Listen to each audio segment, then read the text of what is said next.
Hello children, last day हम आपको बताए थे गॉस थ्योरम के बारे में। आज पढ़ना है उस गॉस थ्योरम का क्या एप्लीकेशन है, क्या यूज है। तो सबसे पहला एप्लीकेशन है deduction of Coulomb's law from Gauss theorem. मतलब गॉस थ्योरम के आधार पर कूलम्ब्स लॉ को प्रूफ करना है। जैसा कि आप जानते हैं कूलम्ब्स लॉ तो पहले से आप जानते हैं कि मान लेते हैं दो चार्ज है Q1 और Q2, दो चार्ज है, दोनों चार्ज के बीच का डिस्टेंस क्या है, R है। तो कहता है कि दोनों के बीच का फोर्स होता है 1/4πε0 Q1 Q2 by R²। ये फॉर्मूला आप ऑलरेडी पढ़ चुके हैं। आप ऑलरेडी ये फॉर्मूला पढ़ चुके हैं। तो यही फॉर्मूला को प्रूफ करना है on the basis of Gauss theorem. तो चलिए हम लोग ट्राई करते हैं कैसे हम लोग प्रूफ करेंगे। सबसे पहले क्या करना है कि एक चार्ज को सेंटर मान करके, एक चार्ज को हम मान लेते हैं सेंटर पर है। यहां से ये जो डिस्टेंस R है इसको रेडियस मान करके हम एक स्फेरिकल गॉसियन सरफेस ड्रॉ करेंगे।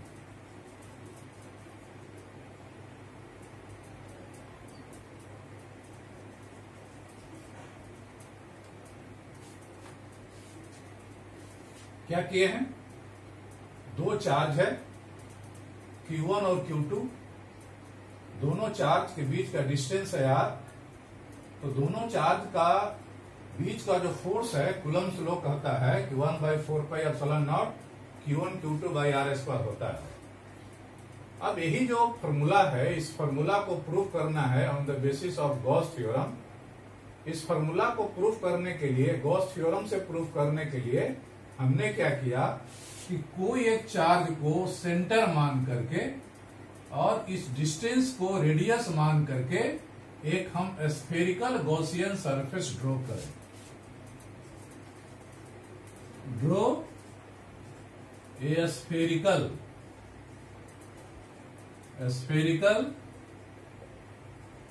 गॉसियन सरफेस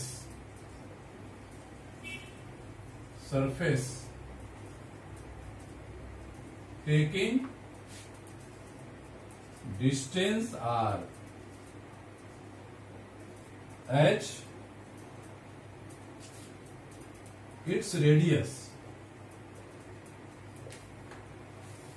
डिस्टेंस R को रेडियस मान करके हमने क्या किया, स्फेरिकल गॉसियन सरफेस ड्रॉ किया। अब क्या करें, जहां पर चार्ज है Q2, मतलब इस पॉइंट को हम A मान लिए, तो यहां पर एक स्मॉल एलिमेंट ले लिए, छोटा सा टुकड़ा ले लिए सरफेस का। निश्चित है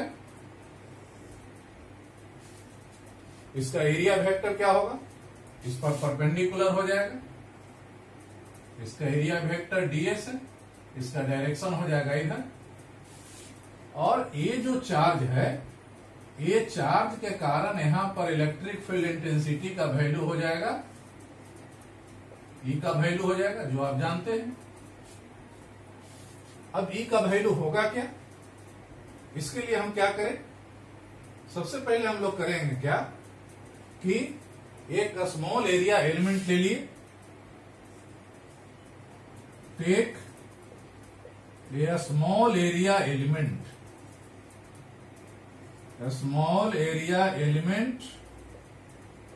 ds at the position of charge Q2 charge को के जगह पर एक छोटा सा हम स्मॉल एरिया एलिमेंट ले लिए ds। अब जरा गॉस थ्योरम अप्लाई करना है। गॉस थ्योरम अप्लाई करने के लिए क्या करेंगे, applying Gauss theorem. Applying Gauss theorem. Gauss theorem क्या कहता है? टोटल फ्लक्स जो होता है क्या कहता है? 1/ε0 times to the charge inside the enclose surface. Inside the enclose surface. तो टोटल इलेक्ट्रिक फ्लक्स, पहली बात तो टोटल हम लोग इलेक्ट्रिक फ्लक्स का वैल्यू निकालें। पहले तो हम लोग ये देख लें कि स्मॉल एरिया एलिमेंट से कितना फ्लक्स निकलेगा। Electric flux through a small area element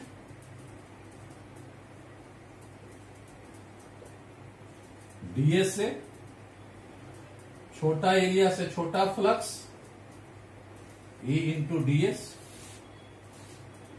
तो ये स्मॉल एरिया से कितना फ्लक्स निकल रहा है?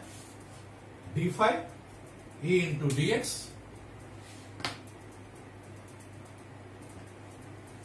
अब क्या करेंगे? Now total flux,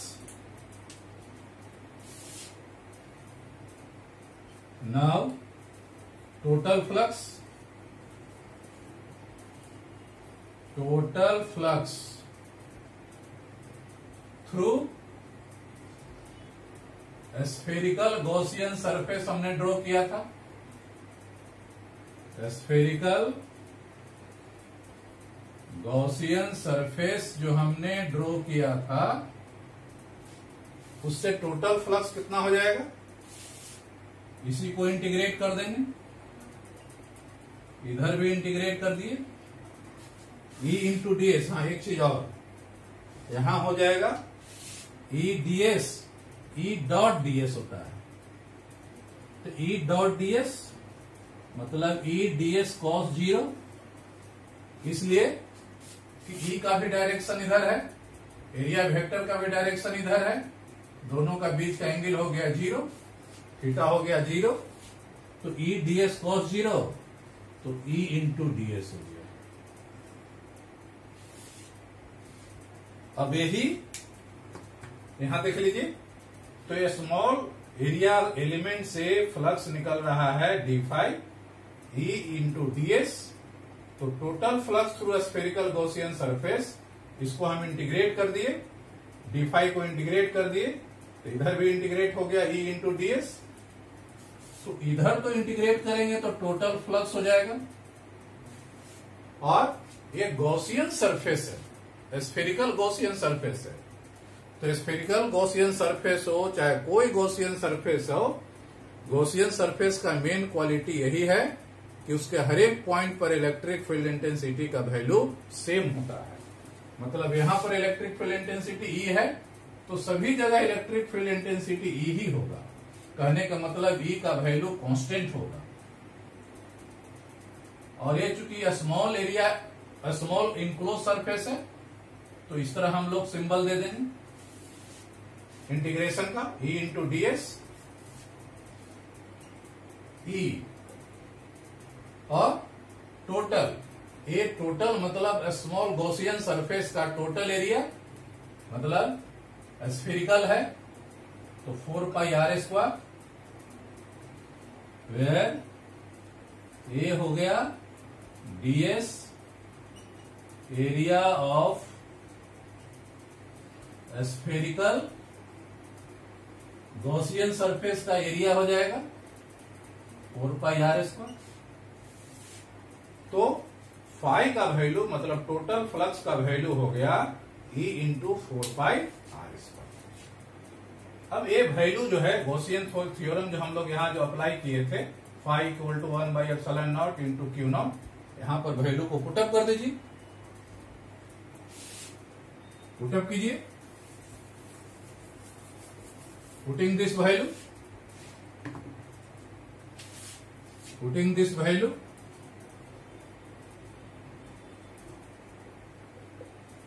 putting this value तो फाई का वैल्यू हो गया कितना,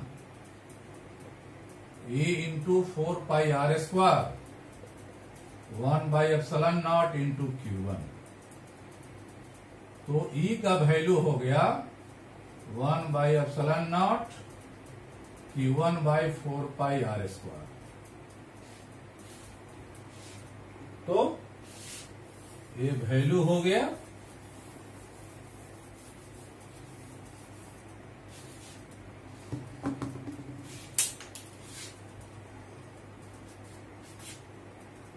तो E का वैल्यू हो गया 1/4πε0 Q1/r²। मतलब यह जो हम स्फेरिकल गॉसियन सरफेस ड्रॉ किए थे, इसके हर एक पॉइंट पर इलेक्ट्रिक फील्ड इंटेंसिटी का वैल्यू हो गया E = 1/4πε0 Q1/r²। मतलब यह जो चार्ज रखा हुआ था Q2, इस Q2 के पास इलेक्ट्रिक फील्ड इंटेंसिटी का वैल्यू हो गया यही 1/4πε0।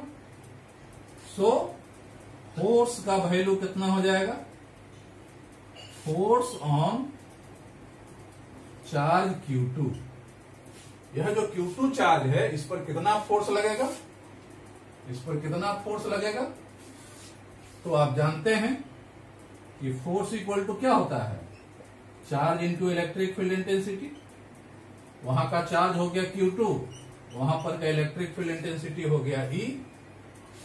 Q2 का Q2 छोड़ दीजिए, इलेक्ट्रिक फील्ड इंटेंसिटी का वैल्यू यहां से भर दीजिए 1/4πε0 Q1/r²।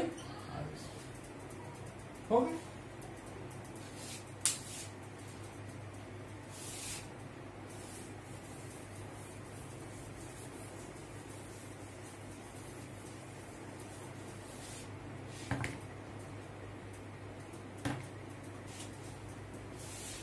तो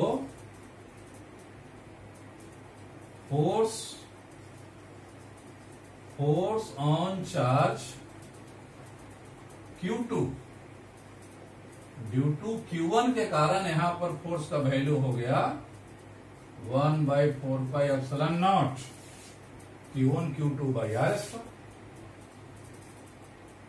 Q1 Q2/r²। ये हो गया Q2 पर फोर्स लग रहा है Q1 के कारण। इसी तरह हम Q2 पर भी फोर्स निकाल सकते हैं।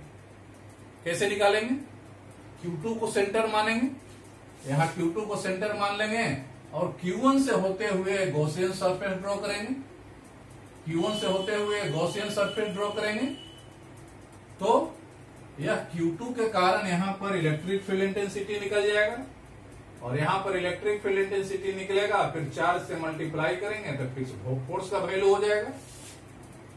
इसी तरह कह सकते हैं force on charge Q1 due to Q2 के कारण भी यही फोर्स हो जाएगा 1/4πε0 Q1 Q2/r²। फिर देखिएगा कि फोर्स का वैल्यू वही होगा और यही तो है Coulomb's law. This is the Coulomb's law. यही कूलम का नियम है। इस तरह आप गॉस थ्योरम के आधार पर कूलम के नियम को प्रूफ कर सकते हैं। ये हो गया गॉस थ्योरम का पहला एप्लीकेशन। दूसरा एप्लीकेशन क्या है देखिए,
electric field intensity due to electric field intensity due to a long straight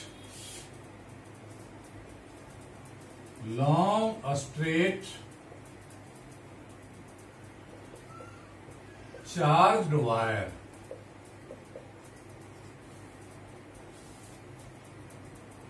एक क्या कहता है, एक लंबा वायर है, एक वायर है। कैसा वायर है? चार्ज। इस पर ऑलरेडी चार्ज दिया हुआ है, बहुत इसका लंबाई है, बहुत इस पर चार्ज है, लॉन्ग स्ट्रेट चार्ज वायर, बहुत लंबा चार्ज है, वायर है, पतला है। इसके कारण किसी पॉइंट पर, मान लेते हैं आर डिस्टेंस पर कोई एक पॉइंट है पी, जहां पर एक आपको इलेक्ट्रिक फील्ड इंटेंसिटी का वैल्यू निकालना है। लॉन्ग स्ट्रेट चार्ज वायर है, इससे आर डिस्टेंस पर कोई एक पॉइंट है पी, जहां पर आपको इलेक्ट्रिक फील्ड इंटेंसिटी का वैल्यू निकालना है। बताए थे हम कि जब बहुत लंबा वायर रहता है, लीनियर चार्ज रहता है, तो उसका टोटल लंबाई और टोटल चार्ज का कोई इंपॉर्टेंस नहीं होता।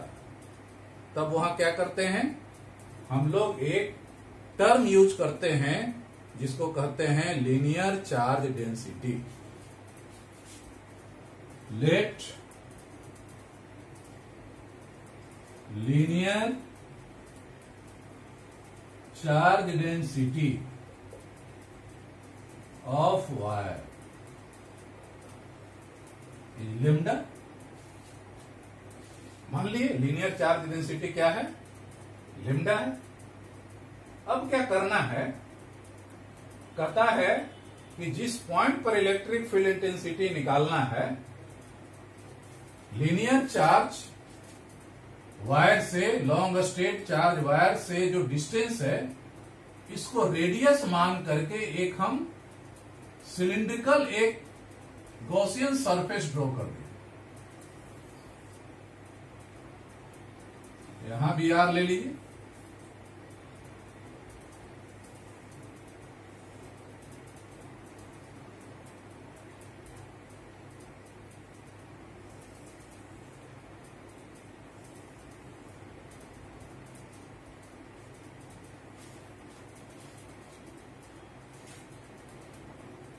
क्या करना है, कहता है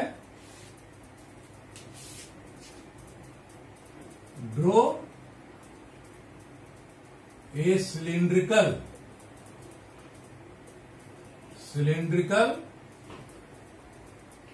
गॉसियन सरफेस।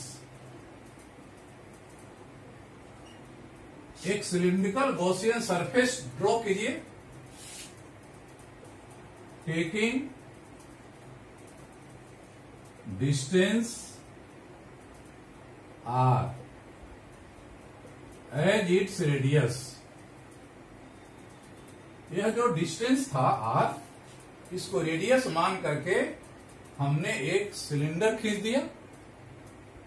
चूंकि ये चार्ज के चारों तरफ है, इसलिए इसको हम लोग गॉसियन सिलिंड्रिकल सरफेस कहेंगे। अब इसके अंदर तो चार्ज है, इसके अंदर कितना लंबाई है? इसके अंदर लंबाई है मान लेते हैं L, इसके अंदर चार्ज है मान लेते हैं Q। ये सिलेंडर के अंदर चार्ज ऊपर भी है, चार्ज नीचे भी है, लेकिन ये सिलेंडर के अंदर कितना चार्ज है? Q। इसका लंबाई कितना है? L। और सिलेंडर में जैसा कि आप जानते हैं, इसमें 3 सरफेस होता है। इधर सरफेस हुआ तो इधर इलेक्ट्रिक फ्लक्स हो गया φ1, इधर भी सरफेस है, ये सर्कुलर होगा, ये भी सर्कुलर होगा, ये इलेक्ट्रिक फ्लक्स हो गया φ2, और एक सिलिंड्रिकल सरफेस होगा, सिलिंड्रिकल सरफेस से इलेक्ट्रिक फ्लक्स गुजर रहा है φ3। तो पहले यह जो गॉसियन सरफेस है इससे टोटल इलेक्ट्रिक फ्लक्स कितना होगा? Total electric flux passing through cylindrical Gaussian surface.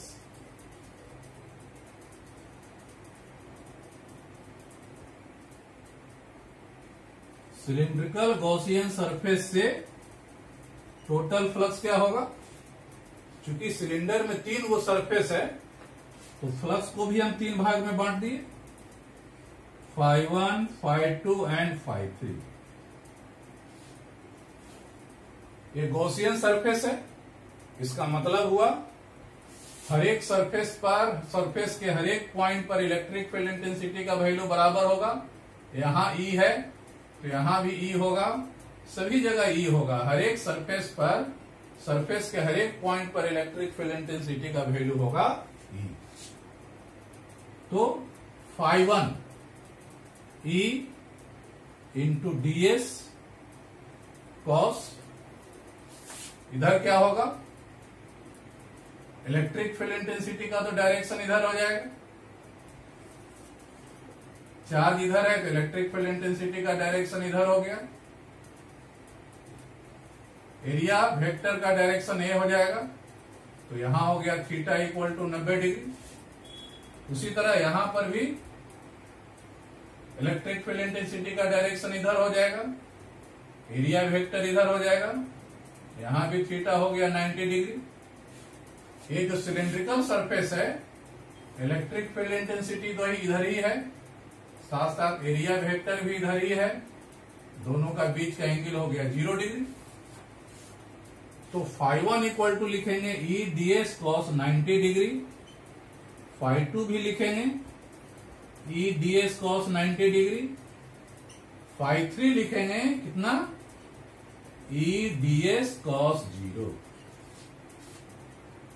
E ds cos 90 0, E ds cos 90 0, E into ds cos 0 1। ये वैल्यू हो गया E इंटू ds। तो टोटल फ्लक्स का वैल्यू हो गया E इंटू ds। अब जरा हम लोग गॉस थ्योरम अप्लाई कर दें। गॉस थ्योरम कैसे अप्लाई कीजिएगा?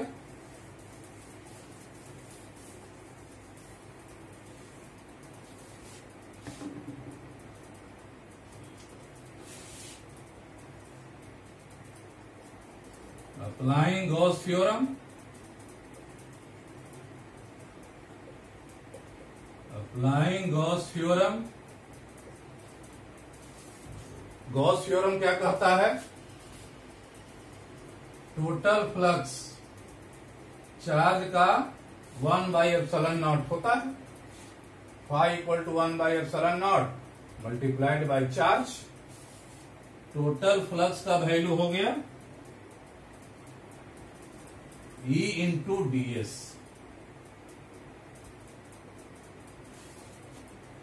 अच्छा एक चीज और, यहां ds तो टोटल ना हो जाएगा, ये वैल्यू हो जाएगा E, ds का वैल्यू हो जाएगा, ये रेडियस है सिलिंड्रिकल सरफेस का, रेडियस है r, इसका लंबाई l है तो ये भी लंबाई l हो जाएगा।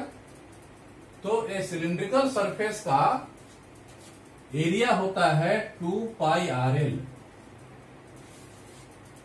सिलिंड्रिकल सरफेस का एरिया होता है 2πrl। तो ये जो सिलिंड्रिकल सरफेस का जो एरिया ds हम लोग लिए थे तो ds का वैल्यू लिख देंगे 2πrl। तो यहां वैल्यू डायरेक्ट लिख दीजिए E इंटू 2πrl 1/ε0। चार्ज क्या होता है? हमको तो टोटल चार्ज दिया हुआ है नहीं, हमको तो दिया हुआ है लीनियर चार्ज डेंसिटी दिया हुआ है, लेमडा दिया हुआ है। तो आप जानते हैं कि linear charge density lambda equal to होता है चार्ज बाय लेंथ, बड़ा चार्ज बाय बड़ा लेंथ, छोटा चार्ज बाय छोटा लेंथ। ये अंदर जो चार्ज है Q, अंदर का लंबाई L, तो Q बाई L भी हम लोग लिख सकते हैं। तो lambda equal to Q by L, तो Q इक्वल टू लिख देंगे लेमडा इंटू, अब L तो कट गया, L कट गया, तो E का वैल्यू हो गया 1 by epsilon naught lambda by 2 pi are.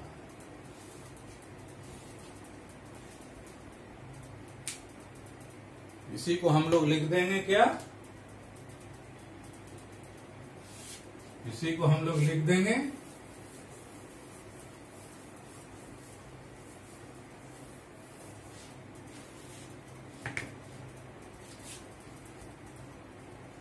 तो E का वैल्यू हो गया 1 by 2 pi epsilon naught lambda by R. Vector के टर्म में 1 by 2 pi epsilon naught lambda by R, एगो यूनिट वेक्टर लिख दीजिए। फिर आर कैप क्या है, यूनिट वेक्टर है जो कि डायरेक्शन बताता है, इलेक्ट्रिक फील्ड इंटेंसिटी का डायरेक्शन बताएगा। तो कोई लॉन्ग स्टेट चार्ज वायर या लीनियर चार्ज वायर या लीनियर चार्ज के कारण किसी पॉइंट पर आर डिस्टेंस पर इलेक्ट्रिक फील्ड इंटेंसिटी का वैल्यू होता है 1 by 2 pi epsilon naught lambda by R, जहां आर है उसका डिस्टेंस और लेमडा क्या है, तो लेमडा है लीनियर चार्ज डेंसिटी। यहां ध्यान देने वाली बात यह है कि 1 by 2 pi epsilon not constant है, लेमडा लीनियर चार्ज डेंसिटी भी कांस्टेंट है। तो यहां आप कह सकते हैं कि यहां जो इलेक्ट्रिक फील्ड इंटेंसिटी है डिस्टेंस के इनवर्सली प्रोपोर्शनल होता है।